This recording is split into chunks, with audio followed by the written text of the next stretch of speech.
La Géorgie est aujourd'hui au cœur du grand jeu géopolitique, tiraillé entre deux aspirations légitimes mais contradictoires.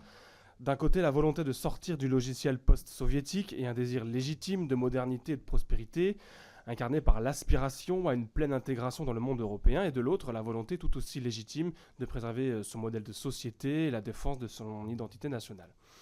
Depuis les dernières élections qui ont consacré la victoire du rêve géorgien, nous assistons à un basculement préoccupant.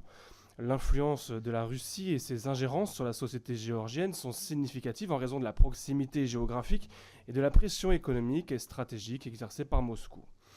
Ces accusations d'ingérence permettent de demander et même d'obtenir, comme on l'a vu en Roumanie, l'annulation des résultats des élections qui ne plaisent pas à von der Leyen, Scholz et Macron. Par contre, lorsqu'un multimilliardaire d'extrême gauche finance des ONG à caractère politique dans les pays et au Parlement européen, noyote des institutions en soudoyant des parlementaires pour faire adopter de nouvelles législations, paye des manifestants pour provoquer la chute des gouvernements non alignés et fait le tour des chancelleries occidentales. Alors là, il n'y a pas d'ingérence, ou bien quand les hauts cadres du Parti démocrate américain comme M. Blinken ou Mme Nuland viennent donner leurs instructions aux responsables de l'UE, là non plus, il n'y a pas d'ingérence.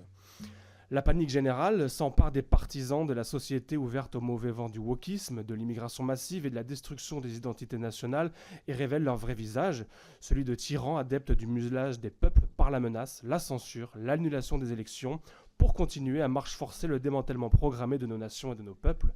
Dans ce contexte, je souhaite savoir, Madame la Présidente, quels sont les éléments qui vous permettent de demander l'annulation du scrutin d'octobre dernier, puisque vous avez toujours publiquement refusé d'apporter les éléments concrets qui, à vos yeux, justifient l'irrégularité de ces élections. Je vous remercie.